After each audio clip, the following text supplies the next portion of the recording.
नमस्कार मंडळी. चला आज शेतात आलो होतो. चला परिवार सोबत आहे आज.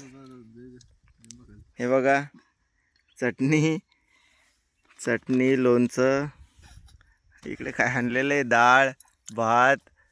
काय शेतकऱ्याचा साज. सर्व परिवार आलेला आहे, मुलगी पण सोबत आहे. हॅलो. या मित्रावर जेवायला.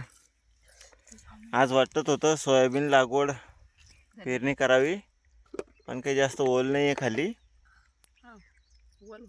आज काही वातावरण वाटून बी नाही, पाणी पडन, ऊन खूप आहे. बघू आता उद्या. आज जर पाणी पडला तर उद्या पेरणी करू. धन्यवाद मित्रांनो. सांगा पेरणी करू का काय. Thank you very much. लाईक करा, फॉलो करा, सबस्क्राईब करा. थँक्यू.